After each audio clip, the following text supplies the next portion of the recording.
Good, happy Monday morning, May 17, 2021.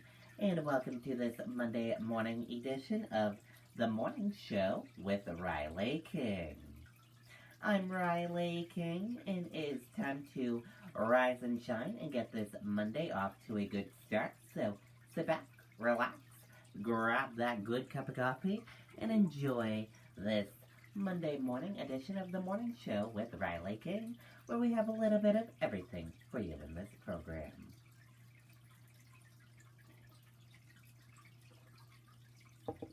So, let's get started right now. First up,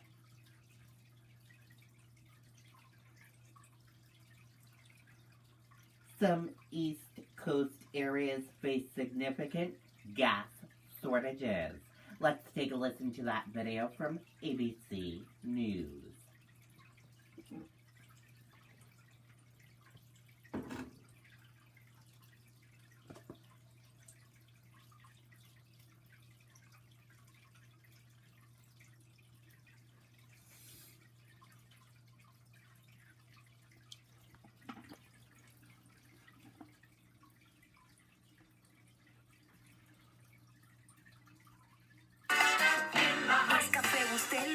Café con ritmo. Dale, dale, dale, dale. In the heights, I can't survive without café.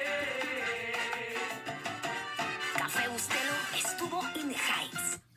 And now the gas crunch along parts of the East Coast heading into the work week. Some places facing significant shortages still days after the pipeline started moving. Washington, D.C. and parts of the Southeast hardest hit. Here's ABC's Elwin Lopez reporting in from Atlanta. Tonight at gas stations along the East Coast, fuel is flowing again. I'm so excited! Colonial's massive 5,500-mile pipeline is back up, and the company says it is delivering millions of gallons per hour. But lingering fuel outages still plaguing the nation's capital. As of this morning, 80% of D.C. stations experiencing shortages. ABC's Elizabeth Schultze found Rita Gunther near one of them, her car out of gas on the side of the road. So how long have you been stuck here? Since Friday night. Friday night, you haven't been able to move your car at all. And you haven't been able to get gas for the car. Right.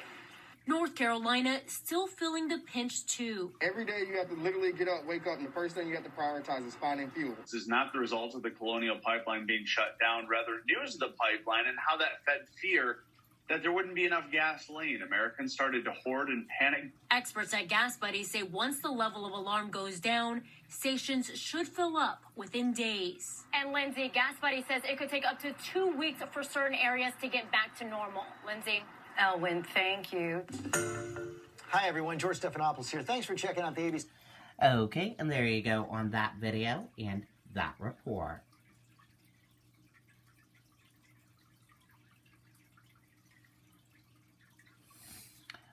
Global outrage grows as death toll rises in the Middle East.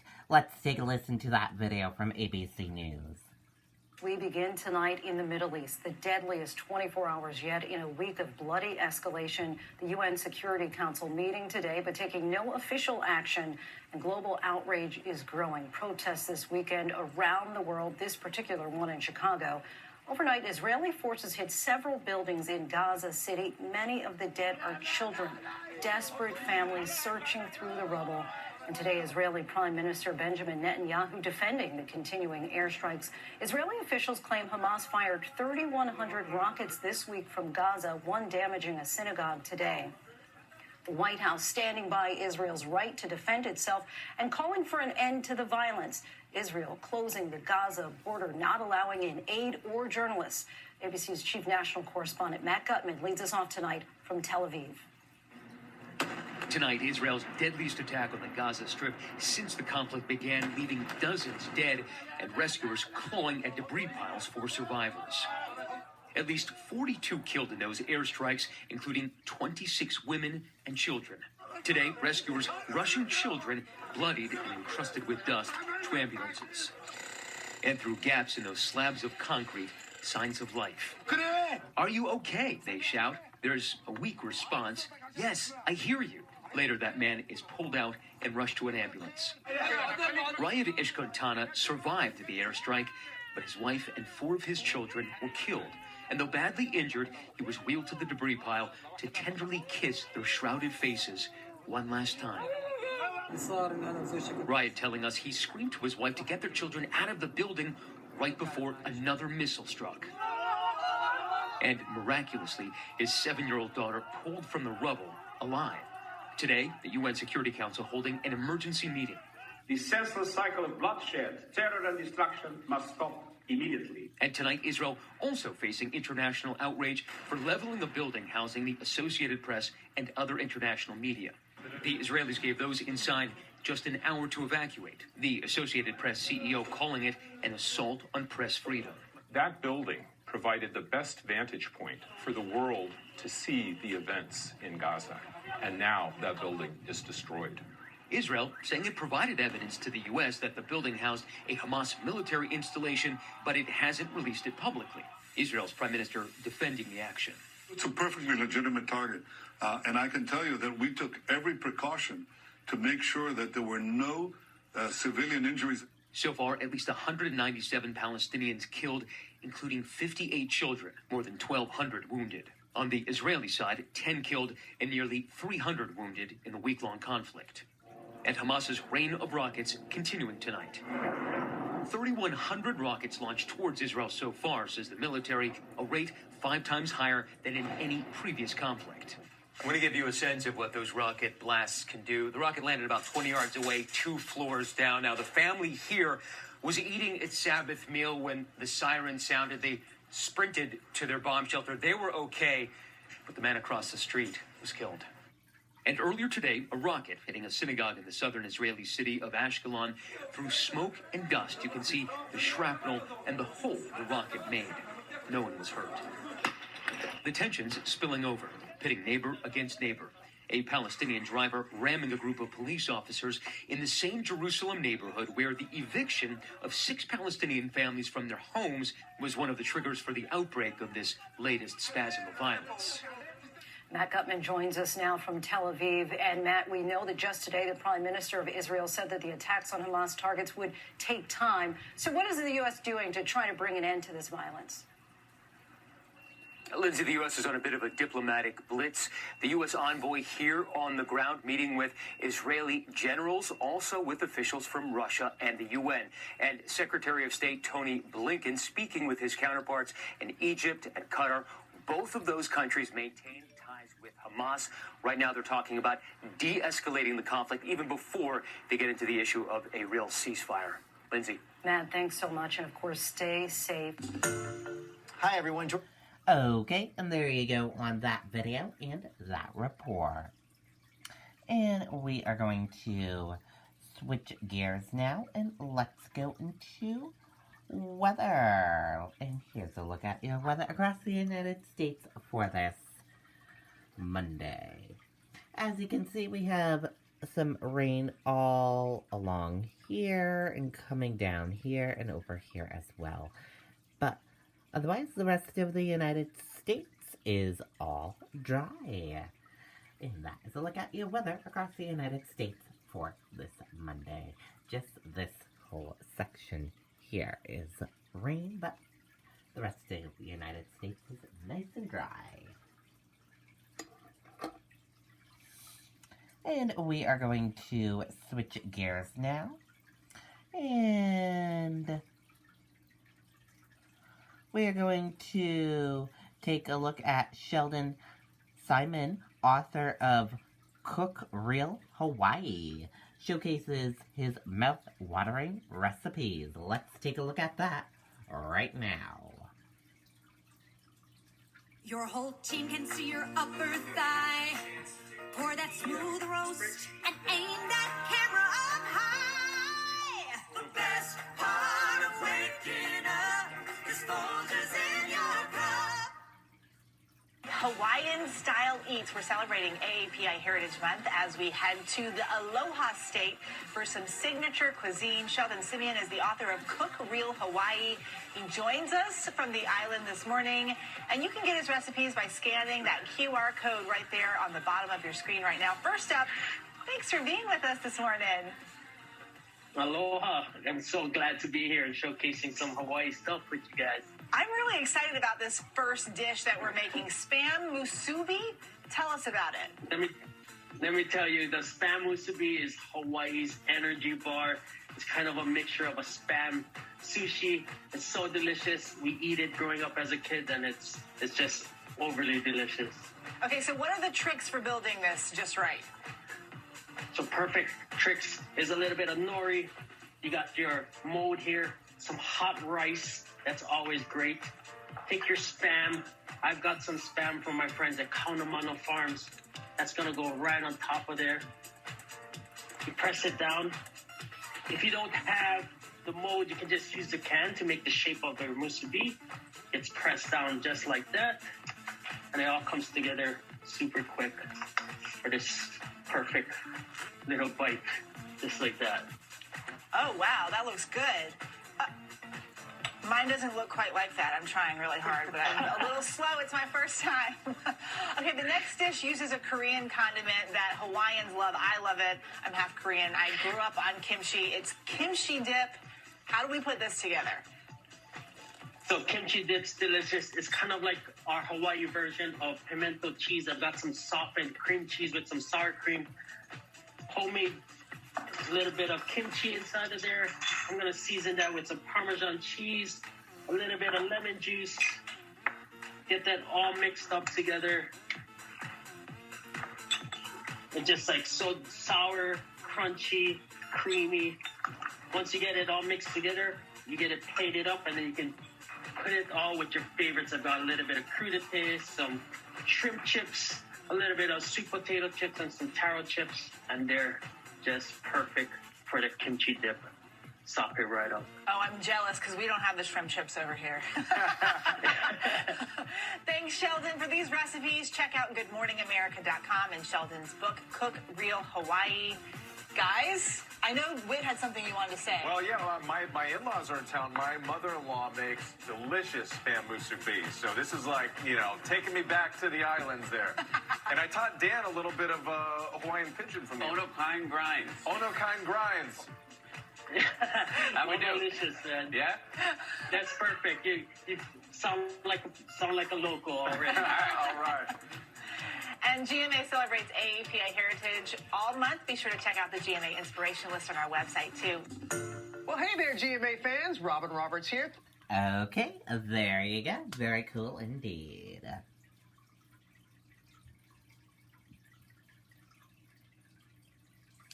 And we are going to switch gears now. Let's go into entertainment news. And in entertainment news, how the royal family reacted to Prince Harry's surprising comments on Armchair Expert. Let's take a look at that video right now from Entertainment Tonight. From discovery to delivery, our commitment drives us to bring... I think it goes without saying that clearly some of the things that he has raised in this podcast have been hurtful to the royal family. I think particularly for the Queen and Prince Charles, who are very private when it comes to their personal emotions. I was liking it to Truman Show. Have you seen that movie? Yep, it's a mix between the Truman Show and being in a zoo. This idea of Harry venting, airing, so publicly his private grievances is going to be problematic. And I think it does raise that really important issue of trust. I know that Prince Charles is really keen to get his relationship with his youngest son back on track. It's why he called that meeting at Windsor Castle after the Duke of Edinburgh's funeral. He wants nothing more than to be reconciled with Harry and for this rift to go away. And he's prepared to work at it. But that issue of trust is one that concerns him as much as it does William. They want to know that the conversations they are having are going to remain private, and they want to know that these conversations are worthwhile, that they are making progress. And I think the problem is with the podcast and the things that Harry has said, particularly about the institution, feeling like he was in the Truman Show, feeling like he was in a zoo. It has echoes of what he said in Oprah, that he and his brother and his father feel trapped by the institution. It may be how Harry feels, but I don't think it's how William and Charles feel. When it comes to parenting, if I've experienced some form of pain or suffering because of the pain or suffering that perhaps my father or my parents had suffered, I'm going to make sure that I break that cycle so that I don't pass it on, basically. Well, I think the podcast was certainly greeted with surprise and certainly raised eyebrows over at the Palace. But I think the suggestion of this cycle of pain that he talked about does seem to be a criticism of his father, of his parenting, and possibly even a bit of a criticism of the generation before that. So Prince Harry's grandparents. So this podcast, I think, has been received with surprise, not least because it comes just months after that explosive Oprah interview, and at a time when we were led to believe the family were trying to repair this rift, trying to mend some of those relationships and try to move forwards. I certainly think this has been something of a curveball thrown in the direction of the royal family. I don't think we should be pointing the finger or blaming anybody. As parents, we should be doing the most that we can to try and say, you know what, that happened to me, I'm going to make sure that doesn't happen to you. His comments are quite personal. While saying he's keen not to point the finger, it does seem that this is yet another example of Prince Harry criticising the royal family, in particular his father, who of course came under some fire in that Oprah interview. You'll remember that Prince Harry said that Charles, his father, had turned off the financial tap, that he didn't feel his father had been there and protected him enough. And I think there is that sense again that he feels he's been let down by his father in this interview. That's going to be incredibly hurtful for the Prince of Wales. So when Prince Charles was asked if he was aware of his son's podcast today on an engagement in Cardiff, he pointedly refused to answer. I think Harry knows that they're not going to respond to this. They really have been rendered voiceless and to a degree quite powerless. But there is, of course, always two sides to every story. I don't want this job. Yeah. I don't want to be here. I don't want to be doing this. Look what it did to my mum. How am I ever going to settle down and have a wife and a family when I know that it's going to happen again? Certainly, sources that I know who are very good friends with the Prince of Wales have always made it abundantly clear to me that after Diana's death, Charles made every effort to make sure that Diana's memory was very much a part of Highgrove and the London homes that the princes shared. There were always pictures of Diana so that her memory wasn't just airbrushed out of history. So I think the suggestion that the mistakes that clearly Prince Harry feels were made in terms of Charles's parenting have been repeated in his own experience by his own father is going to be very, very hurtful. And I think if you look at how Prince Charles, of course, he ended up raising those two boys on his own after the death of the Princess of Wales. The brothers, both of them, were given a lot of latitude. They were given a lot of freedom. They were given the chance to make their own life decisions. So I'm not sure whether Harry's interpretation of this cycle of pain is something that the Prince of Wales would necessarily himself either recognise or agree with. And I think there is a feeling over here in the UK that perhaps no one has a problem with Prince Harry talking about mental health. I think most people think it's an important campaign and raising awareness about it can only be a good thing. We want a national conversation. But I think a lot of people here feel that Prince Harry has overstepped a mark in talking so personally about his father and his relationship with his father in what most people have interpreted to be quite a critical way. My understanding is that Prince Harry was very pleased with the podcast. He was very pleased to have that platform to reach out, particularly to a younger audience. There is clearly a huge amount of interest in the Prince and in everything he is doing in his new life in LA. Now, over here, there's a feeling that he is constantly attacking the royal family. He's constantly reverting to his past and bringing up difficult elements of his past rather than looking forward to the future. I think certainly stateside there is a lot more sympathy for Prince Harry than there is over here in the UK. Geico's whole 15 minutes thing, that came from me. My first idea was, in 1/4 of an hour, your savings will tower. But that's not catchy. So I thought, 15 minutes, 15%. Serendipity. Geico. Okay.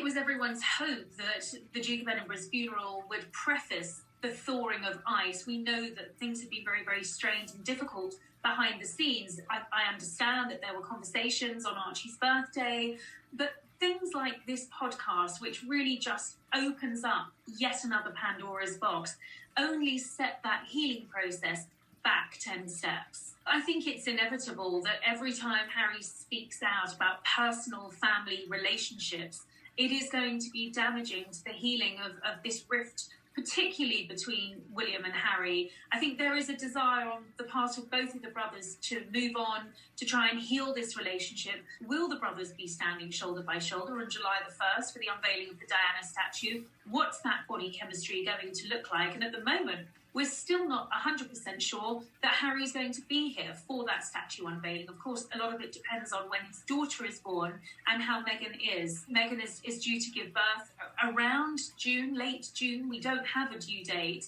And I think the reason, quite simply, that Prince Harry hasn't booked a ticket yet is because he is waiting to see. He wants to know that his daughter has been born, is safe, that Meghan is safe and well, I think, before he even thinks about making any transatlantic trips. One of the things that Harry said in his podcast was how it was his wife who had encouraged him to go into therapy. It was a conversation that I had with my now wife. Okay. And she saw it. She saw it straight away. She could tell that I was hurting and that some of the stuff that was out of my control was making me really angry. And it would make my blood boil. And I thought it was quite interesting that he didn't mention William, because we know from his interview with Bryony Gordon and The Telegraph, when he first spoke about those mental health problems and that crisis that he went through in his 20s, when he was trying to process that grief, that suppressed grief over the death of his mother, that it was in fact William who first encouraged him to go into therapy. I thought it was very interesting that there was no mention of William in this conversation. It was all about Meghan, and Meghan who had encouraged him to go into therapy.